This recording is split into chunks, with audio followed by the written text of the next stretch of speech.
प्रणाम प्रणाम। ओम अज्ञानतिमिरान्धस्य ज्ञानाञ्जनशलाकया चक्षुरुन्मिलितं येन तस्मै श्रीगुरवे नमः। श्रीचैतन्यमनोभीष्टं स्थापितं येन भूतले स्वयं रूपः कदा मह्यं ददाति स्वपदान्तिकम्। वन्देऽहं श्रीगुरो श्रीयुतपदकमलं श्रीगुरून् वैष्णवांश्च श्रीरूपं साग्रजातं सहगणरघुनाथान्वितं तं सजीवम् साद्वैतं सावधूतं परिजनसहितं कृष्णचैतन्यदेवं श्रीराधाकृष्णपादान् सहगणललिता श्रीविशाखान्वितांश्च। हे कृष्ण करुणा सिन्धो दीनबन्धो जगत्पते गोपेश गोपिका कान्त राधाकान्त नमोऽस्तुते। तप्तकाञ्चन गौराङ्गी राधे वृन्दावनेश्वरी वृषभानुसुते देवी प्रणमामि हरिप्रिये। नमो महावदान्याय कृष्णप्रेमप्रदायते कृष्णाय कृष्णचैतन्यनाम्ने गौरत्विषे नमः। वाञ्छाकल्पतरुभ्यश्च कृपासिन्धुभ्य एव च पतितानां पावनेभ्यो वैष्णवेभ्यो नमो नमः। जय श्रीकृष्ण चैतन्य प्रभो नित्यानन्द श्री अद्वैत गदाधर श्रीवासादि गौरभक्तवृन्द। हरे कृष्ण कृष्ण कृष्ण हरे हरे हरे राम राम राम हरे हरे। नमो विष्णुपादाय कृष्णप्रेष्ठाय भूतले श्रीमते भक्तिवेदांत स्वामिन्निति नामिने। नमस्ते सारस्वते देवे गौरवाणी प्रचारिणे निर्विशेषा शून्यवादी पाश्चात्य देशधारिणे। सायंकालीन इस कथा सत्र में जुड़े हुए समस्त संतजनों भक्तजनों विद्वज्जनों श्रीमद्भागवत कथा रसपिपासु सुधीजनों के चरणों में मैं बारंबार अपना विनीत प्रणाम कृतज्ञता पूर्वक निवेदन करता हूँ। जैसे हमारे प्रिय श्री दीनानाथ प्रभु जी ने अभी कल की कथा का संक्षेप से वर्णन कर रहे थे और उसके साथ भी यह कह रहे थे कि यह भगवान की जो त्रिगुणात्मिका माया है वो कैसे सुदुस्तर है। मामे वजे प्रपद्यन्ते दैवी हेसा गुणमयी मम माया दुरत्यया मामे वजे प्रपद्यन्ते माया मेताम तरन्ति। तो ये अत्यंत प्रसिद्ध बात है, इसको सभी लोग जानते हैं। भगवत गीता में भगवान ने बार बार यह कहा है, मामेव ये प्रपद्यन्ते मामेव प्रपद्यन्ते मामेव प्रपद्यन्ते। तो एव शब्द भगवान के शरणापन्न होना चाहिए। भगवान की शरणागति को छोड़ करके दूसरे जगह भटकने की आवश्यकता नहीं है। इस बात को भी एव शब्द के द्वारा कहा जा रहा है। लेकिन जीव के हृदय में ऐसा विचार कहाँ होता है। बहुत सुंदर एक उपाख्यान का श्रवण करा करके आपने भक्तजनों के लिए बहुत अच्छी एक बात सुनाई। आजकल हम लोग तो ऐसे हैं, कोई राजा आ रहा है तो कोई हमारे पास अगर एक दो शिष्य हो तो हम उनको भेज देते हैं, भाई राजा आ रहे हैं तो उनको जा करके बुला के लाइए, उनको सत्संग में बैठाइए और अपना मंदिर का काम अभी चल रहा है, आधा हुआ है, उनको घुमा करके दिखाइए कि महाराज जी ये मंदिर कैसे पूरा हो। तो आजकल की तो प्रवृत्ति ऐसी है, कली का प्रभाव है, प्रचंड प्रभाव है। और इतनी बड़ी तितिक्षा, इतना बड़ा वैराग्य, फिर राजा आए तो उसकी प्लानिंग गुरु शिष्य ने कर दी कि हम झगड़ा करेंगे। तो इतनी बड़ी विरक्ति, इतना बड़ा त्याग ये भगवान की कृपा से, संत जनों की कृपा से, महात्माओं की कृपा से संभव है। तो हम लोग भी भगवान से, संत जनों से प्रार्थना करें, हम लोगों को भी थोड़ा बहुत वैराग्य धीरे धीरे हो, भगवान कृपा करें तो वैराग्य हो संसार से, सम्मान से, पैसे से, घर गृहस्थी से, देह गेह से अहंकार एवं ममकार दूर हो और भगवान के साथ हमारा ममकार, भगवान के साथ ममत्व बढ़े। ये सब आप सब कृपा करें, भगवान की कृपा हो तो ये संभव है। तो वस्तुतः जीव का लक्ष्य वही है कि संसार से विमुख होकर के भगवान की ओर अग्रसर होना। तो हम लोगों को यह एक सुयोग मिला है, भगवान की कथा का श्रवण करते हैं तो निरंतर श्रवण करते करते शृण्वतां स्वकथां कृष्णः पुण्यः श्रवण कीर्तनः हृद्यन्तस्थो ह्यभद्राणि विधुनोति सुहृत्सता। तो हमारे कर्म रंध्र में जब भगवान कथा के रूप में बार बार प्रविष्ट होकर के हमारे हृदय के आसपास पहुंच जाएंगे तो हृदय में जो लगा है संसार के प्रति आकर्षण का धब्बा, आकर्षण का जो संस्कार हृदय में है वह दूर हो जाएगा। तो ये बहुत बड़ी भगवान की कृपा है कि हम भगवान की कथाओं को श्रवण कर पा रहे हैं और आप जैसे संत जनों का संग नित्य प्राप्त हो रहा है, ये भी भगवान की बड़ी कृपा है। तो जैसे अभी हमारे प्रिय दीनानाथ प्रभु जी बता रहे थे कि भगवान की वह जो योग माया है, श्री चक्रवर्ती बाद ने उसको महायोग माया कह दिया। महायोग माया नहीं होती तो फिर भगवान बलराम कैसे विमोहित होते। तो पहला पर्दा हटा तो भगवान बलराम के चित्त में यह जिज्ञासा उत्पन्न हुई, यह प्रश्न आया कि इतना प्रेम कैसे हुआ। और दूसरी बात है कि ये गायें छोटे छोटे बछड़ों को छोड़ करके बड़े बड़े बछड़ों को दूध पिला करके दूध देती है, क्या बात है इसमें? ऐसा तो स्वभावतः ऐसा नहीं होता, ये तो कुछ अप्राकृतिक लग रहा है। लेकिन किसी और ने, यहाँ तक कि भगवान बलराम ने भी आज तक, साल भर होने को है, आज तक भगवान बलराम के मन में भी यह प्रश्न कभी नहीं आया कि ऐसा प्रेम बछड़ों के प्रति गायों का क्यों है, बड़े बड़े बछड़ों के प्रति, कि वे उनको दूध पिला करके दूध देती हैं। तो यह प्रश्न भगवान बलराम के हृदय में पहले उत्पन्न हुआ। ये पहला माया का आवरण का दूर होना है। और दूसरा आवरण जब दूर हुआ तो भगवान श्री बलराम को लगा कि हाँ, यह कोई न कोई माया है।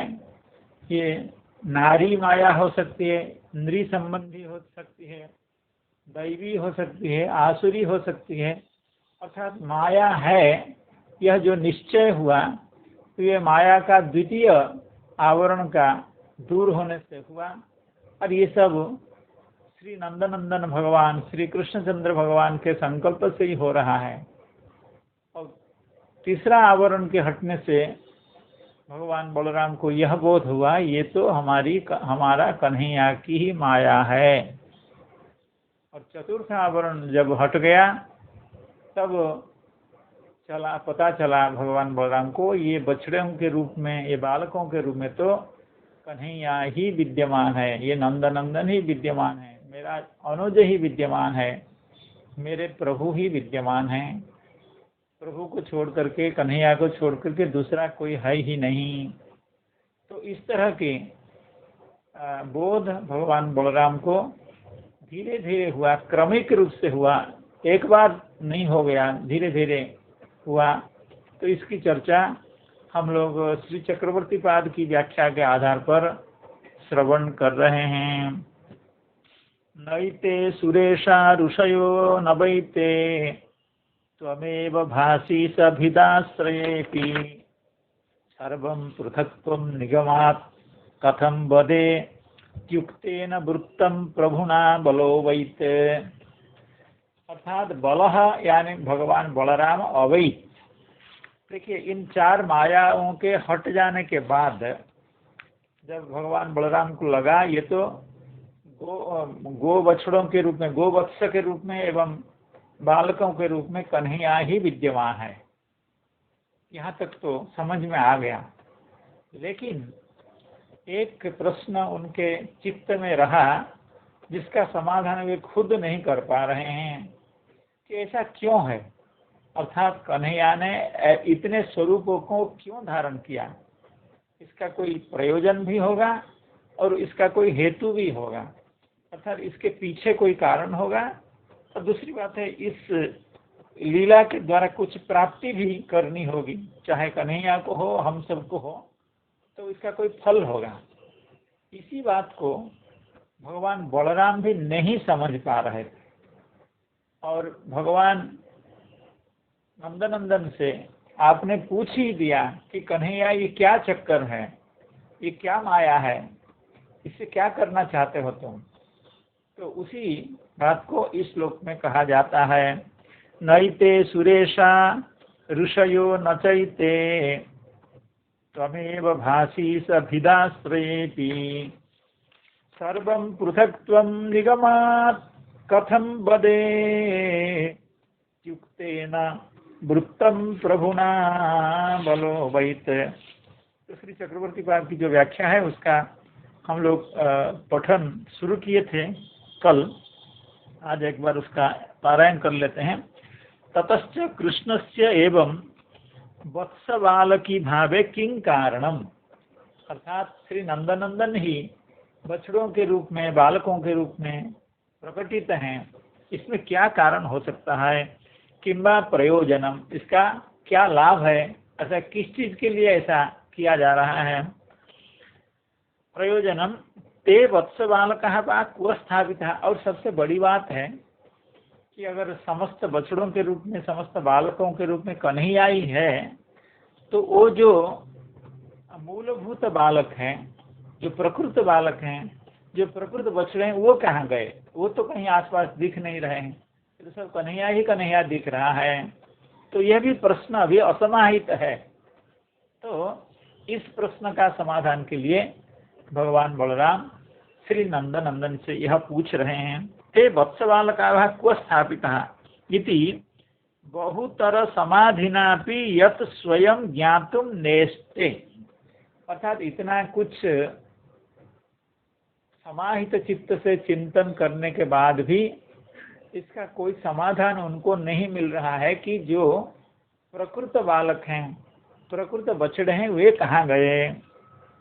तो इति ज्ञातुम न इष्टे, अर्थात ईश्वर होने के बाद भी इसको जान नहीं पा रहे हैं, समझ नहीं पा रहे हैं।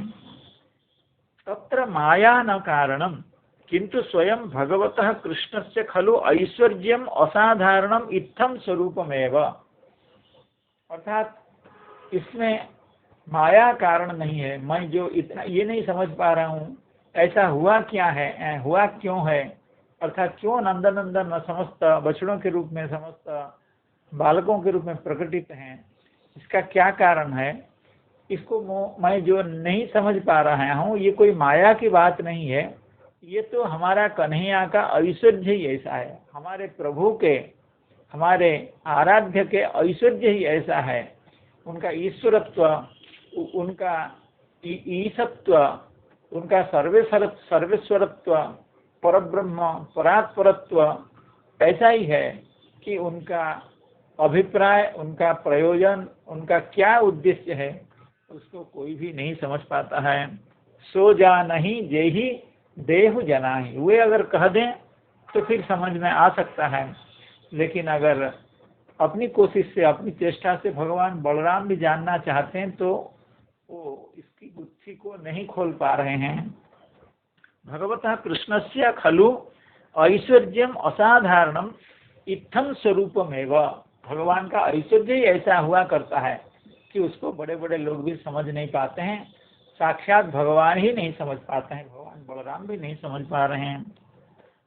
आगे श्री चक्रवर्ती पाद कह रहे हैं, सर्वत्र सर्वज्ञः अपि नारायणादयः परमेश्वरः स्वांसः अपि यद विषयकम अल्पज्ञत्वमेव बिभ्रति न तो सर्वज्ञत्वं स्वतः इत्यत्र प्रमाणम द्वारकावासी विप्रबालकहर्ता भूमा महापुरुषोपि अग्रतः व्याख्यास्यते।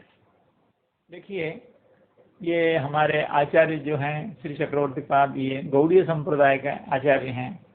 एवं श्रीमद् भागवत में जो बात प्रतिष्ठापित है तृतीय अध्याय में, प्रथम स्कंध के तृतीय अध्याय में, जिसका हम लोग श्रीपाद हरे कृष्ण प्रभु जी के साथ श्रवण कर रहे थे, भगवान के विभिन्न अवतारों के बात कहे जाने के बाद कहा गया, एते चांस कलाह पुंसः कृष्णस्तु भगवान स्वयं।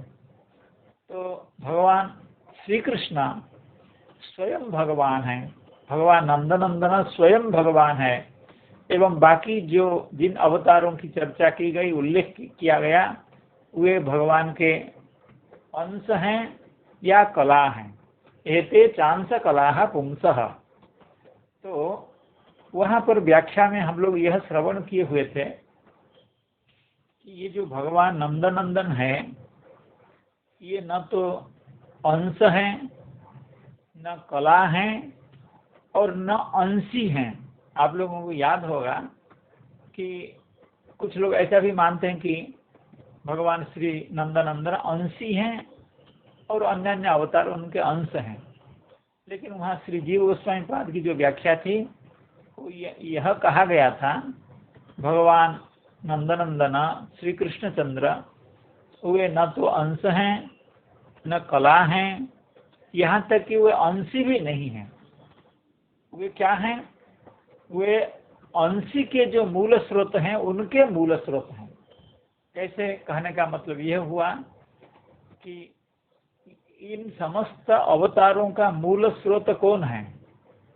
कि नारायण है, कारणार्णवसायी विष्णु है। वहाँ पर यह कहा गया था, एतन्नानावताराणां निधानम बीजम अव्ययम।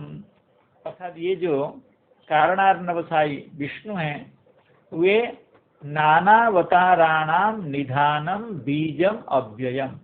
अर्थात भगवान के समस्त अवतारों के मूल कारणभूत, मूल बीज स्वरूप हैं भगवान नारायण। और उनका मूल स्रोत कौन है? उनके मूल स्रोत हैं भगवान बलराम।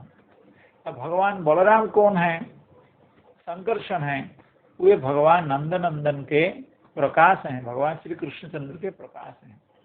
तो इसीलिए भगवान श्री कृष्ण की स्थिति ऐसी है कि वे न अंश हैं न कला हैं, यहाँ तक कि वे अंशी भी नहीं हैं। वे अंशी के जो मूल कारण है, उनके मूल कारण है वो उनका परिप्रकाश है। देखिए, इस बात को इस तरह से कहा जाता है, और श्रीमद् भागवत में तृतीय अध्याय में हम लोगों ने इसका श्रवण किया।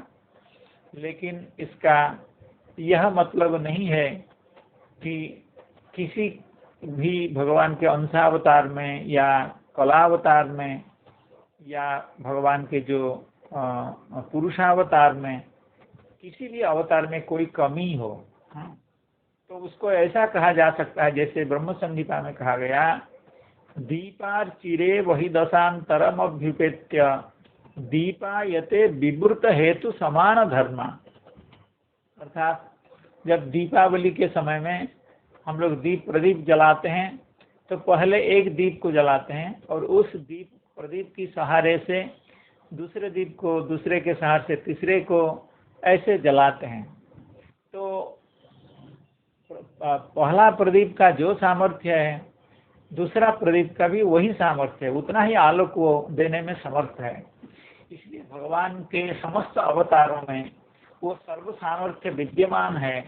केवल लीला की दृष्टि से कितने सामर्थ्य की, कितने लीला की आवश्यकता होती है, उसको प्रदर्शन भगवान कितना करते हैं, उसके आधार पर भगवान के विविध अवतारों की बात कही गई है। लेकिन भगवान की भगवत्ता तो अभिन्न है। लेकिन जब मूल भगवान के रूप में विचार किया जाए, जैसे मूल प्रदीप अन्य प्रदीपों का मूल कारण होने पर भी सामर्थ्य में कोई ज़्यादा या अधिक कम बेसी नहीं है, तो उसी तरह से यह बात है। तो उसी बात को श्री चक्रवर्ती पाद यहाँ कह रहे हैं कि भगवान नंदनंदन का जो महात्म्य है उसको भगवान बलराम नहीं समझ पा रहे हैं। अर्थात कौन सी बात नहीं समझ पा रहे हैं कि कन्हैया की यह लीला क्यों है और इस लीला से क्या लाभ प्राप्त होना है, इस लीला से क्या सुख मिलने वाला है। इन दो चीजों को भगवान बलराम भी खुद नहीं समझ पा रहे हैं और जाकर के कन्हैया से पूछ रहे हैं। बद यानी हे कन्हैया, तुम संक्षेपतः निगमात बद, निगमात माने संक्षेपात अर्थात संक्षेपेण बद, तुम अपनी इस लीला का जो कारण है, हेतु है, रहस्य है, इसकी जो गोपनीयता है, तुम इसको संक्षेप से सही लेकिन हमको बताओ। कहने का मतलब है भगवान भी इस लीला को समझ नहीं पा रहे हैं। इस बात को श्री चक्रवर्ती पाद बड़े सुंदर ढंग से उदाहरण देकर के समझा रहे हैं। सर्वत्र सर्वज्ञः अपि नारायणादयः परमेश्वराः स्वंस स्वांसः अपि, अर्थात साक्षात नारायण जो परमेश्वर हैं वे भी नंदनंदन की लीलाओं को समझने में असमर्थ हैं। और आगे स्वांसः अपि, अर्थात भगवान के जो अंशावतार हैं वे भी भगवान की लीलाओं को, भगवान के तत्व को पूरी तरह से नहीं समझ पा रहे हैं। यद विषयकम अल्पज्ञत्वमेव बिभ्रति, अर्थात भगवान श्री नारायण हों या भगवान के अन्य अवतार हों, वे भगवान के यानी नंदनंदन के भगवान श्री कृष्णचंद्र के बारे में अल्पज्ञ ही हैं, अर्थात भगवान को पूरी तरह से नहीं जान सकते हैं। अर्थात भगवान का महात्मा ऐसा है कि साक्षात बलराम जो कारणार्णवसाई नारायण के, विष्णु के मूल उत्स हैं, जब वे ही नहीं समझ पा रहे हैं तो बाकी जितने अवतार हैं वे कैसे समझ पाएंगे। परमेश्वराः स्वांसः अपि यद विषयकम अल्पज्ञत्वमेव बिभ्रति, अर्थात जिन भगवान के बारे में वे अल्प ही जानते हैं, न तो सर्वज्ञत्वम स्वतः, अर्थात ये सर्वज्ञ हैं, भगवान के बारे में सब कुछ जानते हैं लेकिन स्वतः नहीं है। जैसे भगवान बलराम भगवान नंदनंदन के बारे में सब कुछ जानते हैं लेकिन स्वतः नहीं। क्यों? अभी पूछेंगे, अभी पूछ करके उनसे समझेंगे। तो इसी बात को श्री चक्रवर्ती पाद बड़े गुरुत्व दे करके, क्योंकि गौड़ीय परंपरा के आचार्य हैं तो अपनी परंपरा की दृष्टि से वे इस तथ्य को उपस्थापित करना चाहते हैं। आगे कहते हैं इत्यत्र प्रमाणम, अर्थात इसमें क्या प्रमाण है। आप इतनी बड़ी बात कह रहे हैं कि भगवान नारायण भी नहीं जानते हैं, भगवान नारायण के जो उत्स बलराम वे भी नहीं जानते हैं, वे तो नहीं जानते हैं, तो ये कथा तो चल ही रही है। नारायण भी नहीं जानते हैं, उनके अंश भी नहीं जानते हैं, उनके कला भी नहीं जानते हैं, अर्थात कोई भी नहीं जान सकता है। तो इसमें क्या प्रमाण है? श्री चक्रवर्ती पाद श्री दशम स्कंध के आधार पर एक चरित्र का उल्लेख करते हैं जहाँ भगवान नारायण भगवान श्री नंदनंदन को ठीक तरह से समझ नहीं पा रहे हैं, ऐसी लीला वहाँ है। तो ये है, उसको कह रहे हैं इत्यत्र प्रमाणम द्वारकावासी विप्र बालक हर्ता भूमा महापुरुषोपि अग्रतः व्याख्यास्यते। श्री चक्रवर्ती पाद कह रहे हैं इसकी स्पष्टतः व्याख्या आगे होगी, दशम स्कंध के अंत में होगी। तो वे जो भूमा पुरुष हैं, तो ये जो भूमा पुरुष हैं वे भी भगवान नंदनंदन को ठीक तरह से समझ नहीं पा रहे हैं। तो वो इस तरह की कथा है कि द्वारिका में कोई एक विप्र थे, उनको जब एक पुत्र उत्पन्न होते थे तो हर पुत्र भूमिष्ठ होने के बाद वो अदृष्ट हो जाते थे, अर्थात वो फिर दिखते नहीं थे। तो इस तरह से कई पुत्र उनको उत्पन्न हुए और भूमिष्ठ होने के साथ ही वो पुत्र अदृश्य हो जाते थे। तो वे ब्राह्मण जाकर के भगवान द्वारिकाधीश के राजप्रासाद के पास बड़े चिल्ला करके, बड़े क्रोध से, बड़े आक्रोश से चिल्लाने लगे, ये कैसा राजा है कि हमारा बेटा जात मात्र होने से मृत हो जाता है, यानी अदृष्ट हो जाता है, लुप्त हो जाता है। ये तो राजा का कोई अधर्म है। अर्थात भगवान के ऊपर ये समस्त आरोप को वो देना चाहा विप्र ने। तो भगवान तो ब्राह्मण प्रिय हैं, ब्राह्मण भक्त हैं, तो भगवान उनकी बात पर इतना नाराज नहीं हुए। और उस समय द्वारिका में भगवान के साथ श्री अर्जुन विद्यमान थे, उपस्थित थे। तो अर्जुन ने कहा, हे विप्र, आप चिंता न करें, अगला जब आपका पुत्र उत्पन्न होगा, यानी 10वां पुत्र, ऐसे 9 पुत्र उनके जात मात्र होकर के नष्ट हो गए हैं या अदृष्ट हो गए हैं, जैसा भी हो, तो अगला जो पुत्र होगा उसकी सुरक्षा मैं करूंगा, आप निश्चिंत रहें। तो जब 10वां पुत्र उत्पन्न होने को था तो अर्जुन वहां पहुंचे, लेकिन अर्जुन कुछ कर नहीं पाए। अच्छा, जो स्थिति पहले होती थी वही स्थिति हुई, वह बालक अदृष्ट हो गया। तो वो फिर, और अर्जुन ने शपथ किया था कि अगर मैं तुम्हारे 10वें पुत्र की रक्षा नहीं कर पाता हूँ तो मैं अग्नि में प्रवेश करके आत्माहुति दूंगा। लेकिन भगवान को कहाँ सहन हो सकता है कि अर्जुन आत्माहुति दें। तो जब भगवान के कान में, भगवान के सामने यह बात आई, भगवान ने कहा कि हे विप्र, आप चिंता न करें, और हे अर्जुन, तुमको भी अग्नि में प्रवेश करने की जरूरत नहीं है, आत्महत्या करने की, आत्माहुति देने की आवश्यकता नहीं है।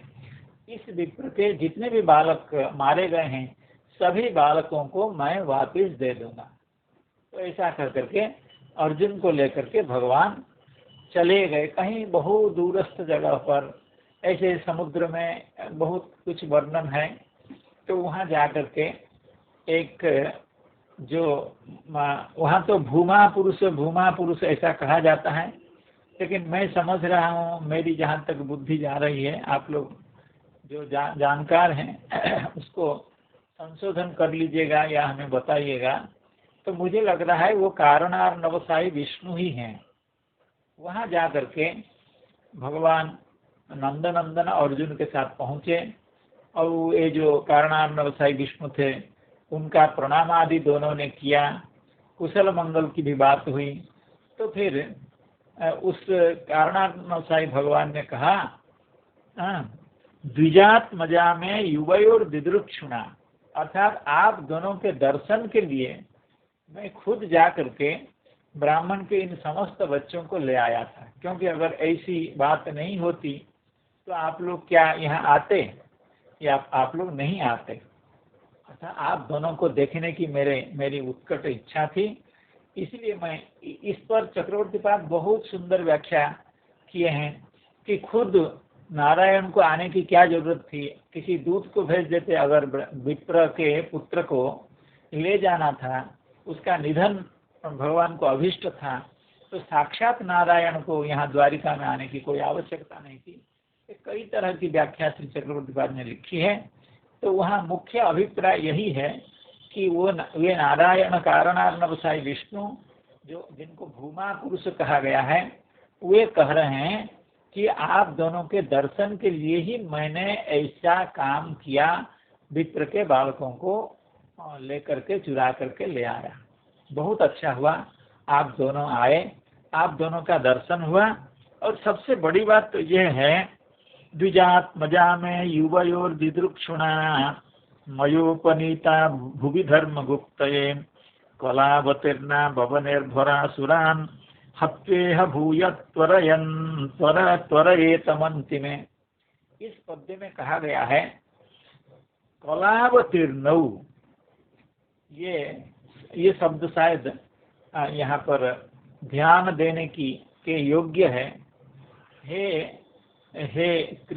श्री कृष्ण, हे अर्जुन, आप दोनों मेरी कला से अवतीर्ण हैं, मेरे कला के रूप में अवतीर्ण हैं। भगवान नारायण कह रहे हैं, भूमा पुरुष कह रहे हैं, मैं कलावतीर्ण, अर्थात मेरी कला से आप अवतीर्ण हैं। अर्थात भगवान नारायण भी भ्रांत होकर के, भ्रमित होकर के कह रहे हैं कि आप दोनों मेरे कला हैं। इस बात को सबसे पहले उसी तृतीय अध्याय में, प्रथम स्कंध के तृतीय अध्याय में बहुत स्पष्ट रूप से कह दिया गया है। एते चांस कला पुंसः कृष्णस्तु भगवान स्वयं, यह परिभाषा सूत्र है। और वहाँ पर इस श्लोक की भी चर्चा हुई थी। यह जो द्विजात्मजा में युवयोर्दिदृक्षुणा, इस श्लोक की चर्चा श्री चक्रवर्ती पाद ने वहाँ भी की है। अर्थात कहने का मतलब है कि तृतीय अध्याय में जिस तरह से अवतारों का निरूपण किया गया है और जिस तरह से अवतारी का निरूपण किया गया है और जिस तरह से भगवान नंदनंदन के जो स्वरूप का निरूपण किया गया है, वह निरूपण अकाट्य है। और उसके विपरीत में कहीं अगर कुछ देखने को मिलता हो तो उसका अन्वय, उसकी व्याख्या तृतीय अध्याय की जो व्याख्या है, तृतीय अध्याय में जैसा निरूपण किया गया है, भगवान का स्वरूप जैसे बताया गया है, उसके आधार पर ही होना चाहिए। इस बात को श्री चक्रवर्ती पाद ने पहले परिष्कृत ढंग से कर दिया है कि जिस तरह से परिभाषा सूत्र सब जगह जा करके जहाँ पर अनियम होता है या कुछ असामंजस्य की बात होती है, परिभाषा सूत्र एक देशस्थ होने पर भी वो जाकर के समस्त शास्त्र को जैसे अभिज्वलयति, यानी उसको प्रकाशित करता है, उसी तरह से कहीं भी भगवान नंदनंदन श्री कृष्ण की स्थिति में, उनके स्वरूप में कहीं अगर व्यतिक्रम देखने को मिले, तब यहाँ की बात बलवत्तर होगी। यहाँ की बात का मतलब है तृतीय अध्याय में जो निर्णय किया गया है वही बात बलवत्तर होगी। और तृतीय अध्याय का निर्णय यही है कि एते चांस कला पुंसः कृष्णस्तु भगवान स्वयं। उसके वैपरीत्य न कई जगह पर यह बात आती है, जैसे मैं कलावतीर्ण, मेरी कला में आप दोनों अवतीर्ण हैं, तो यह बात उस बात के अनुरूप नहीं है, अनुकूल में नहीं है, प्रतिकूल में है। तो फिर क्या होना चाहिए? तो फिर सिद्धांत क्या होना चाहिए? तो सिद्धांत होना चाहिए तृतीय अध्याय की जो बात है वही फाइनल बात है, वही सिद्धांत है। तो वहाँ कहा गया है एते चांस कला पुंसः कृष्णस्तु भगवान स्वयं। तो कहने का मतलब है, प्रसंग यहाँ यह है कि श्री चक्रवर्ती पाद का कहना है कि भगवान बलराम को जो भगवान नंदनंदन के बारे में, उनकी लीला के बारे में अस्पष्टता है, अर्थात इतना ध्यान करने के बाद भी, इतना समाहित चित्त होने के बाद भी उनको यह समझ में नहीं आ रहा है कि इस लीला का अभिप्राय क्या है, भगवान ने इस लीला का अनुष्ठान क्यों किया। यह साधारण बात है, इसलिए क्योंकि भगवान जो नारायण है, कारणार्णवसाई विष्णु है, वे भी नहीं समझ पा रहे हैं। वे भी कह रहे हैं आप दोनों हमारी कला हैं, जबकि भगवान नंदनंदन वे तो साक्षात भगवान हैं। वे न तो अंश है, न कला है, न अवतार है, न अवतारी हैं। अवतारी के जो मूल कारण, उनके मूल प्रकाश हैं। तो श्री चक्रवर्ती पाद का यही कहना है, न तो सर्वज्ञत्व स्वतः, अर्थात भगवान श्री नारायण में, भगवान के जितने अंशावतार हैं उनमें भी मूल भगवान के बारे में, श्री नंदनंदन के बारे में जो ज्ञान है, जो सर्वज्ञता है, वो स्वतः नहीं है। भगवान के संकल्प से ही उनमें सर्वज्ञता आती है। इत्यत्र प्रमाणम द्वारकावासी विप्र बालक हर्ता भूमा महापुरुषः अपि अग्रतः व्याख्यास्यते। श्री चक्रवर्ती पाद कहते हैं इसके बारे में यह जो चर्चा आगे आएगी वहाँ पर इस बात का विस्तार से वर्णन किया जाएगा। तस्मात् श्री बलदेव कृष्णम दृष्ट्वैव, ये दृष्ट्वैव है, इसको पृष्ट्वैव कर लेने से थोड़ा सा अच्छा अर्थ होता है। अर्थात भगवान बलराम श्री नंदन से पूछ करके इस सिद्धांत में उपनीत होते हैं कि इस लीला का तात्पर्य क्या है, इस लीला का अभिप्राय क्या है। तस्मात् श्री बलदेव कृष्णम पृष्ट्वैव सर्वम तत्वम अवगतवान, अर्थात भगवान से पूछ करके, भगवान नंदन से पूछ करके, भगवान बलराम पूछने के बाद ही भगवान बलराम को इस लीला का जो सही तत्व है, इस लीला का जो रहस्य है, उसका बोध उनको हुआ। तस्मात् श्री बलदेव कृष्णम पृष्ट्वैव सर्वम तत्वम अवगतवान इति आह। यहाँ तक तो इस पद्य की भूमिका हुई। नैते सुरेशा ऋषयो न चैते न वैते त्वमेव भासी सभिदाश्रयेति सर्वं पृथक्त्वं निगमात् कथं वदे युक्तेन वृत्तं प्रभुना बलो वैते। तो यहाँ तक श्री चक्रवर्ती पाद इस श्लोक की भूमिका लिखने के बाद अब इस श्लोक की व्याख्या करते हुए कह रहे हैं नैते इति सुरेशः ब्रह्माद्याय, क्योंकि पहले संदेह हुआ था भगवान बलराम के मन में, केयम वा कुत आयाता दैवी वा नार्युता सुरी, यह दैवी माया है क्या, यह आर्षी माया है क्या, नारी यानी नर संबंधी, नृ संबंधी यानी ऋषि संबंधी माया है क्या, या असुर संबंधिनी माया है क्या। इस तरह के विकल्प भगवान बलराम के चित्त में आया था।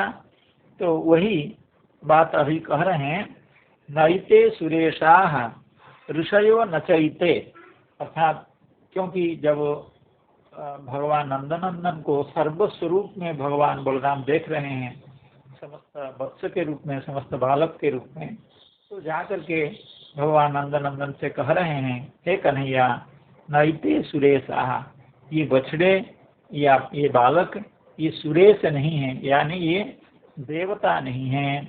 ऋषयो न वैते, ये न तो ऋषि हैं।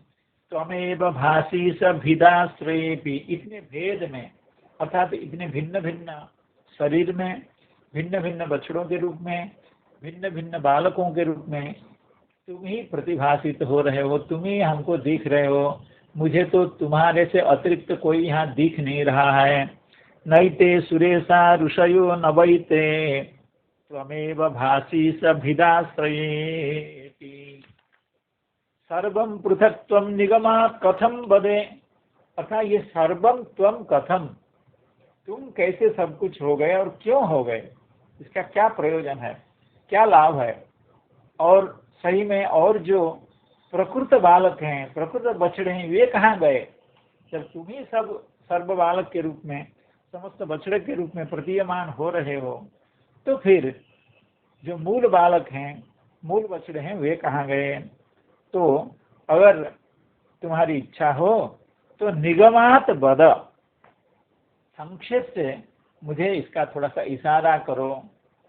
इति उक्तेन, अर्थात इस तरह से जब भगवान नंदनंदना भगवान बलराम के द्वारा याचित हुए, अभ्यर्थित हुए, प्रार्थित हुए, तब प्रभुना बलः अवैत, बलः भगवान बलराम प्रभु के कारण यानी भगवान नंदनंदन के द्वारा सब कुछ जान पाए। तो इसको श्री चक्रवर्ती पाद कह रहे हैं कि नैते इति सुरेशः ब्रह्माद्या, ये सुरेश नहीं है यानी ब्रह्मादि नहीं है। ब्रह्माद्या एव मायया वत्स बालकाकारा एते न संभवन्ति नापि ऋषयः चकारात् नापि असुराः। नैते सुरेशा ऋषयो न चैते, अर्थात ये सुरेश भी नहीं है, अर्थात ये देवता गण नहीं है, ये ऋषि गण भी नहीं है। ये च का मतलब ये कोई असुर भी नहीं, ये तो नंदन ही है। नापि ऋषयः चकारात् नापि असुराः किंतु भिदाश्रयेपि यानी विविध भेदास्पदेपि, इतने भेद के आश्रय में, क्योंकि प्रत्येक बालक, देखिए यद्यपि मूलतः भगवान नंदनंदन ही इतने बालक के रूप में प्रकाशित हो रहे हैं, लेकिन इतने तो प्रत्येक बालक से भिन्न है। यद्यपि मूलतः नंदनंदन ही हैं, लेकिन हम लोग जैसे पहले श्रवण किए हुए थे, जावत वत्स काल्पक बपुर यावत करांघ्रियादिकम, तो प्रत्येक बालक से भिन्न है, प्रत्येक वत्स दूसरे वत्स से भिन्न है, अर्थात इतने सारे भेद हैं, इतने भिन्न भिन्न बालक हैं, इतने भिन्न भिन्न बछड़े हैं, समस्त भेद में, समस्त भिन्न स्वरूप में तुम ही प्रतिभाषित होते हो रहे हो। भिदाश्रयेपि विविध भेदास्पदेपि वत्स बालादि समूहे त्वम एव एको भासी, तुम ही अकेले ही हमको दिख रहे हो, अकेले ही तुम प्रतिभात हो रहे हो। एकस्यापि तव पृथक्त्वं वत्स बालकादि रूपत्वं सर्वं कथम, तुम अकेले हो, अकेले ही समस्त बछड़ों के रूप में, बालकों के रूप में जो बन गए हो, जो प्रकाशित हुए हो, एक सर्वम कथम, ऐसा क्यों, या ऐसा कैसे हुआ, और ऐसा क्यों हुआ, इसका क्या लाभ है, इसका क्या प्रयोजन है, ऐसी लीला तुम क्यों कर रहे हो, और इस लीला का बोध हमको हो नहीं रहा है।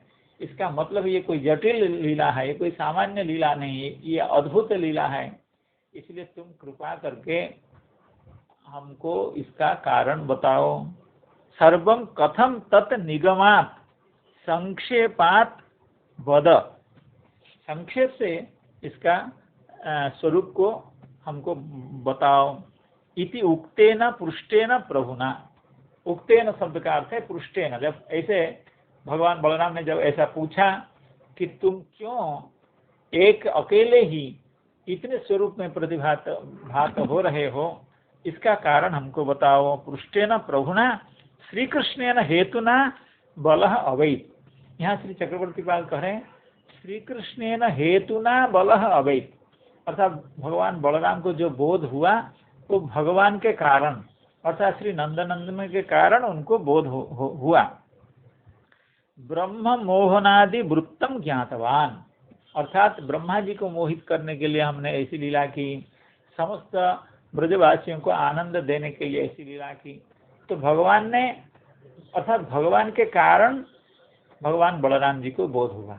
लेकिन श्री श्रीधर स्वामी पाद अत्यंत स्पष्ट भाषा में कहते हैं कि भगवान ने बताया कैसे, निगमात संक्षेपतः एवं उक्तं वृत्तम, अर्थात भगवान नंदनंदन ने संक्षेप से उक्तम वृत्तम, अर्थात भगवान नंदनंदन ने इस बात को कहा, तथा इसको स्पष्टतः कहा कि ऐसा ऐसा है।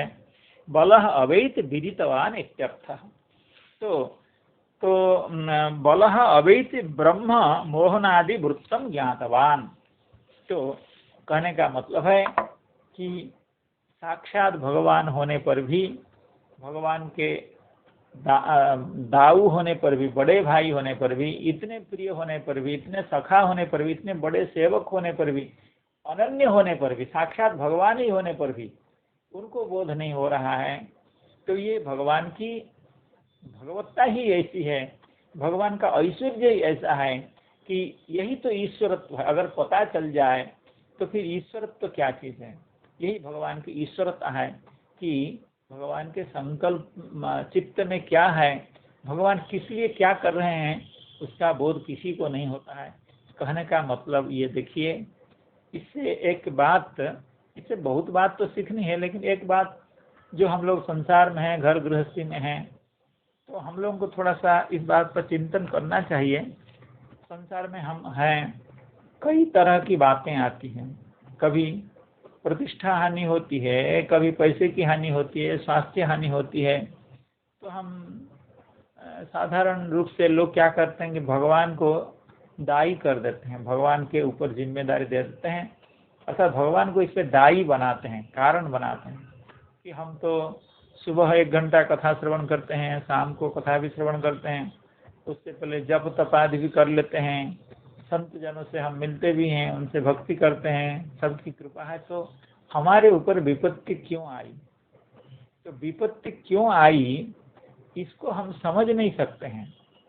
वह विपत्ति हमारा क्या करने के लिए आई है? क्योंकि जब हम भक्ति मार्ग में हैं, भगवान के साथ रहना चाहते हैं, तो हमारा अकल्याण हो नहीं सकता है, कभी नहीं हो सकता है। लेकिन फिर भी ये हो रहा है। लौकिक दृष्टि से, यानी हमारी दृष्टि से भी लग रहा है कि हमारी तो ये समस्या हो रही है, अस्वास्थ्य हो रहा है, हॉस्पिटल जाना पड़ रहा है, ऐसा क्यों हो रहा है? मैं तो भक्त हूँ, मैं तो भक्ति कर रहा हूँ। लेकिन इसमें क्या रहस्य है?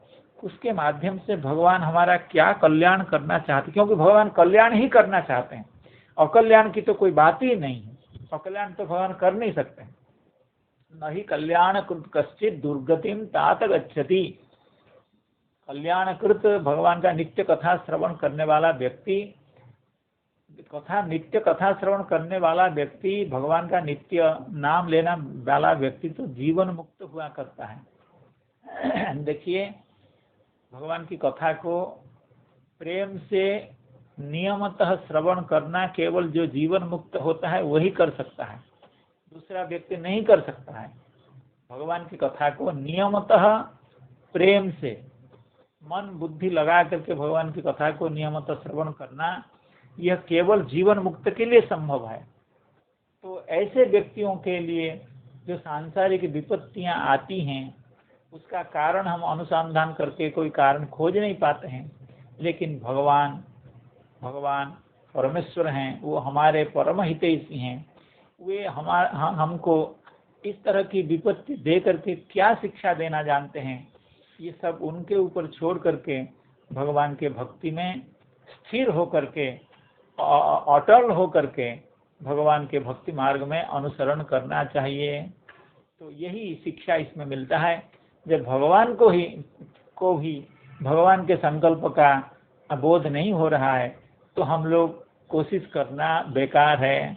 केवल तत्तेनुकंपां सुसमीक्षमाणो भुज्जान एवात्मकृतं विपाकं हृद्वाग् वपुर्भिर्विदधन् नमस्ते जीवे तजो मुक्तिपदे सदा यभाक्। हरे कृष्ण कृष्ण कृष्ण हरे हरे, हरे राम राम राम हरे हरे। समस्त भक्तजनों के चरणों में निवेदन करता हूँ। तो ग्रंथराज श्रीमद् भागवतम की जय, समस्त भक्त वृंद की जय। जय श्री राधे। प्रणाम गुरु जी, प्रणाम सुदेव, दंडवत प्रणाम।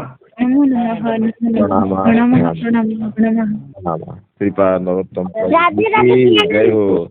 प्रणाम। हरि प्रभु जी की जय हो। समस्त भक्त वृंद की श्री राधे।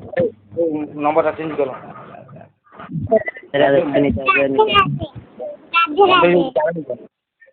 नंबर 2 दो। राधे राधे।